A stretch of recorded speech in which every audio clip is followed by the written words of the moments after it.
SM Store, amanah dalam muamalah.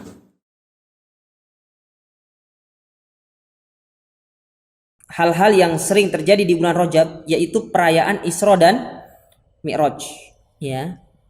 Isra dan Mi'raj. Nah, ini yang sering terjadi nih. Isra dan Mi'raj. Kan itu kan besok ya. Kapan sih Isra Mi'raj itu? Besok ya? Hari ini. Hah? Nyepi. Makanya zamannya sepi nih. Ya, kapan Isra Mi'raj itu? Ya, biasanya kan bulan Rajab itu dikenal dengan istilah Isra dan Mi'raj. Ya, nanti kan ada istilahnya perayaan Isra dan Mi'raj. Ya. Hadirilah tablik akbar merayakan Isra dan Mi'raj. Ya. Kok Isra Mi'raj kok dirayakan ya? Kan aneh kan? Ya, kata Syekhul Islam Ibnu Taimiyah, disebutkan di sini sebagaimana dinukilkan oleh Al-Imam Ibnul Qayyim di dalam kitab beliau Zadul Ma'ad. Beliau mengatakan tidak ada dalil yang tegas yang menyatakan terjadinya Isra dan Mi'raj pada bulan tertentu atau 10 hari tertentu atau ditegaskan pada tanggal tertentu. Ya. Jadi kapan terjadinya Isra Mi'raj itu tidak ada yang tahu. Tanggal yang pastinya tidak ada yang tahu. Karena penanggalan itu, kapan ditetapkan penanggalan itu? Ketika Nabi hijrah ke Madinah. Sementara Isra Mi'raj itu terjadi sebelum hijrah atau setelah hijrah? Sebelum hijrah. Makanya menetapkan tanggal ini sebagai hari Isra Mi'raj berarti Anda menetapkan sesuatu yang tidak ada dalilnya di dalam agama. Dari sisi tanggal saja sudah salah. Ya. Apalagi dari sisi yang lainnya. Tidak ada hadis yang menjelaskan tentang Isra Mi'raj terjadi pada bulan ini. Para sahabat tidak pernah bilang.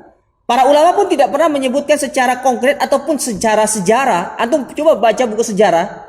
Pernah nggak disebutkan tanggal yang secara konkret? Kalaupun disebutkan pasti khilaf para ulama. Betul atau tidak?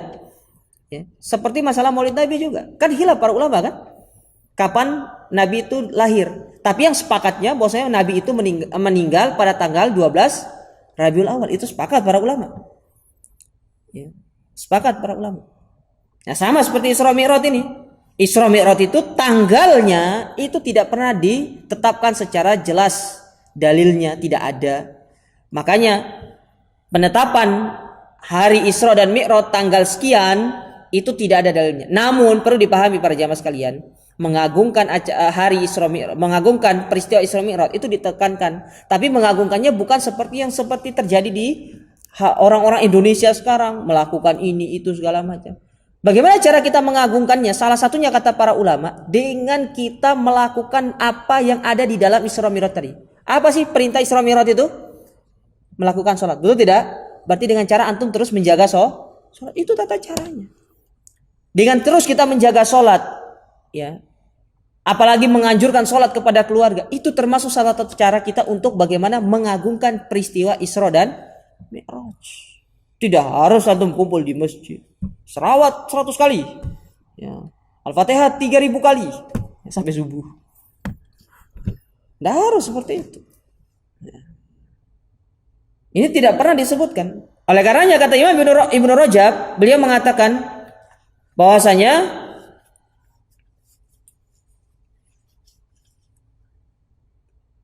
tidak ada satupun riwayat yang sahih yang menjelaskan tentang kapan terjadinya Isra dan Mi'raj itu. Ada pula yang menyebutkan bahwasanya kata beliau, Isra Mi'raj itu terjadi pada tanggal 27. Ada pula yang mengatakan Isra dan Mi'raj itu terjadi pada tanggal 25 Rajab, ya. Kemudian ditambahkan oleh Abu Syamah, beliau mengatakan sebagian orang menceritakan bahwa Isra Mi'raj terjadi di bulan Rajab, namun para pakar jarah wa ta'dil, ya. Jarah wa ta'dil. Antum pernah dengar ilmu jarah wa ta'dil? Ilmu yang berkaitan dengan perawi hadis.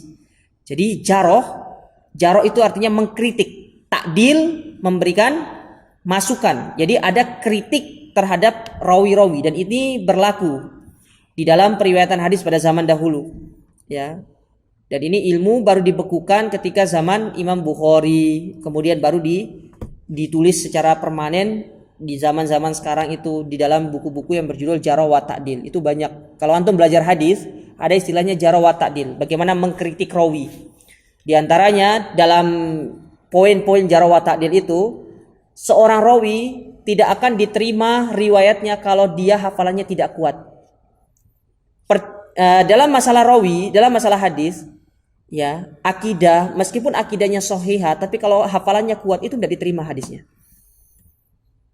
Sehingga banyak antum dapati ketika antum belajar masalah rawi, itu terkadang akidahnya itu Mu'tazilah, tapi hafalannya kuat, itu diambil hadisnya. Itu diambil hadisnya. Ya.